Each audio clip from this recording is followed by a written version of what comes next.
All right, so now let's tackle the molarity and the dilutions and molarity using stoichiometry. So there's two basic formulas that you have. Molarity, of course, you know, is a concentration, so it's the amount of stuff dissolved in something else. Molarity is moles of solute per liter of solution. So you do have to make sure whenever you're doing molarity calculations that your volume is in liters. Whereas a dilution calculation, because it is a statement of equivalency, you don't have to make sure your volume is in liters. So it's molarity 1, volume 1 equals molarity 2, volume 2. Your 1 is your stock solution or what you start with, and your 2s are your diluted solution or what you finish with. So you have initial versus final with that.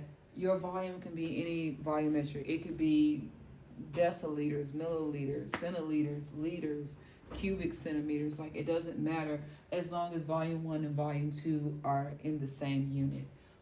So let's look at a basic molarity problem where you may have something that says, how many grams of hydrochloric acid are in 69.50 milliliters of 0.35 molar solution? So again, this is basic algebra, I swear. So you have molarity equals moles per liter. Now notice you weren't given moles and you weren't given liters, right? You were given the molarity and you were asked for grams. So we're just going to plug in values. The molarity is 0.350. And we're solving for not the volume, but the amount of stuff, because we were given a volume which is 69.50 milliliters. So in this case, we're going to solve for X, okay? Now, before I do that, I'm going to convert my milliliters to liters. This is simple. You either divide this number by 1,000 or you multiply it by 1,000. My preference is to multiply it. So that when I rework this problem, I'm going to take this value and I'm going to multiply it by the 0.35 so that it gives me X, but my X is going to be in moles, and then I'll convert those moles into grams. So when you take that 69.5 milliliters and you convert it to liters, you get 0.0695 liters. So then this is your liters again. And so then you're going to take that and you're going to multiply that by your molarity. And remember, molarity is moles per liter, so that liter part is going to end up canceling out. And then that's going to give you your X value, which X is going to equal 0.0243 0.243 moles of hydrochloric acid. But notice that in hydrochloric acid, hydrochloric, when you see hydro, you know you have a binary acid, okay? Hydrochloric acid is HCl. So that's how many moles of HCl that I have. But the question asked me for grams of hydrochloric acid. So again, to convert from grams to moles, I'm going to take, from moles to grams, I'm going to take that 0.0243 moles of hydrochloric acid. And then this is basic conversions using the molar mass. 1 mole of HCl is going to be equal to the molar mass. Chlorine is 35.45. Hydrogen is 1.008. So that's going to give me 36.46 grams. And so then you just take that value and you multiply that by that 0.0243. And then that tells me that I have 0.886 grams of hydrochloric acid, or 8.86 times 10 to the negative 1 grams of hydrochloric acid. So that's how I solve the first one. So all you're doing is you're literally plugging in values. You're taking your formula. Molarity is moles per liter. You want to make sure that you solve for when you're looking for grams, you're going to solve for moles and convert to grams. If you don't have liters, you convert whatever you have to liters. If you're solving for the molarity, you want to make sure you're plugging in moles and liters, and it'll give you molarity. Okay, so now we're going to look at the stoichiometric part of it. What if we actually take the same thing and then apply stoichiometry to it? So just like with any other um, stoichiometry problem, the first thing you want to do is make sure you have a complete and balanced equation. So it says how many grams of calcium hydroxide are needed to react with 69.50 milliliters of the 0.35 molar solution of hydrochloric acid. So calcium hydroxide, calcium is in group 2, so it has an oxidation area of +2. Hydroxide is OH negative. Swap and drop, so that tells me calcium hydroxide is CaOH2. And so I'm going to write the equation, the chemical reaction, showing the chemical reaction, plus HCl. Notice I have an acid and a base. So this is an acid-base neutralization, which means I can predict my products because I know when I have an acid-base neutralization, one of my products is going to be water plus that ionic salt. And so since I've used my hydrogen and my hydroxide, that means my other two come together, which will be calcium and chloride. So that means I'm going to have CaCl2. So I've written the balanced equation. I've written the equation, I've predicted products after identifying the type of chemical reaction. See how all this stuff comes together? So now I'm going to balance the equation because I need the balanced equation to get my mole to mole ratios. Remember the trick about water treated as hydrogen and hydroxide, okay? So I have one calcium here, one calcium there.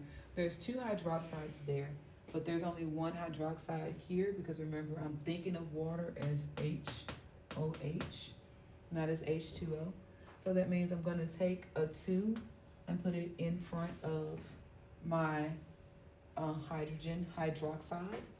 And so that's going to give me my two hydrogens and my two hydroxides.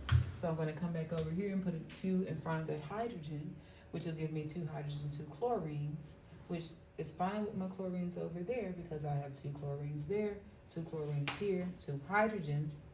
See, two hydrogens, two hydroxides in water, and then I have two hydroxides here and one calcium here. So now I have a complete balanced equation. This is important because we need these coefficients when it comes to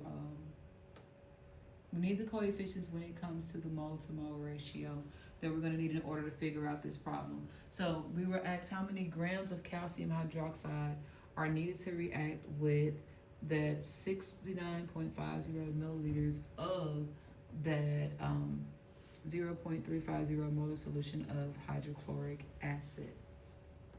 Okay, so again, this is just stoichiometry. And we've already figured out how many moles of hydrochloric acid we have. We did that here. So we figured out we have 0.0243 moles of hydrochloric acid in this solution.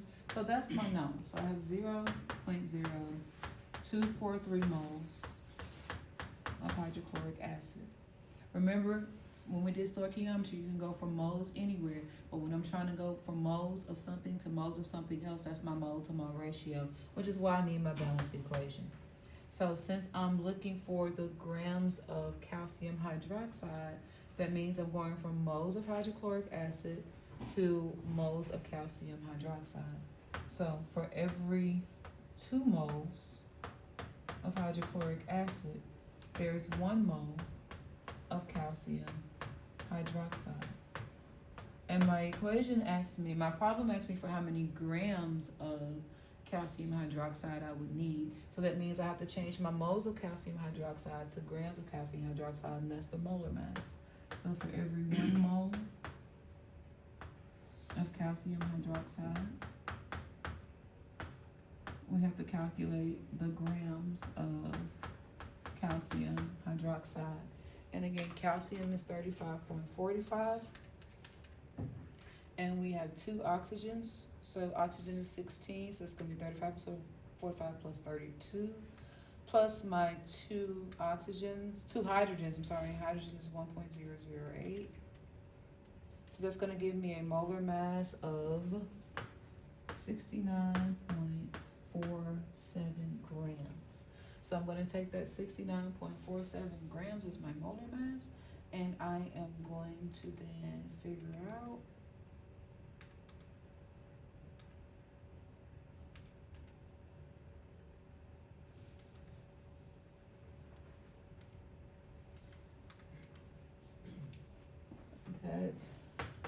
I need 0.844, 3 sig figs, grams of calcium hydroxide to react with that 69.50 milliliters of the 0.354 molar solution of hydrochloric acid. So first thing we had to do was figure out how many moles of hydrochloric acid is found in this. And remember, molarity is moles per liter. So you figure out how many moles that you have. And then once you figure out the moles that you have, you go from the mole to mole ratio. And then from that mole to mole ratio, you can go to whatever it is that you needed from there. All right, so that is molarity, and it's also molarity with stoichiometry. Now, let's look at a dilution one, okay? So dilutions, of course, are M1, V1 equals M2, V2. Let's pause real quick and find a problem that we can work out with the dilution. All right, so here's a dilution problem. If you have 340 milliliters of 0.5 molar sodium bromide solution, what will the concentration be if 560 milliliters of water is added? Remember, your ones are your initial, your twos are your finals. So you're basically, again, plugging in values. So you know that your first molarity, because it says if I have, so this is what I'm starting with. I have 0.5 molar solution. That's my M1. And I have 340 milliliters. That is my V1. Remember, it is unnecessary to change the units of volume when you have a dilution. And I'm looking for my new concentration. A concentration is a molarity, so that means M2 is X. And it says if 560 milliliters is added, so I have to take the 340 plus the 560, so that's going to give me 900. So my V2 is 900. So again, I'm solving for X. So all I have to do is divide both sides by that 900 milliliters, because this is algebra. That cancels out. So then I take this value, and then I'm going to take that 0.5 molar, and I'm going to multiply that by that 340. And then that answer is going to be divided by that 900. And when I do that, I'm going to come up with, let's see, 0.18 molar solution. If we're keeping sig figs correct, because there's only one sig fig here, then it'll be a 0.2 molar solution at the end of that. So with the dilutions, it's very easy. The hardest part is making sure that you realize what's initial, what's final. Also checking to make sure for your volumes that you're not asked to add or subtract. Like it may say, this was added, how much did I, you have to figure out how much you had if it was added, or was added to, you may have to figure out the actual volume. So double check to make sure you know what you're given, but the dilutions are very simple.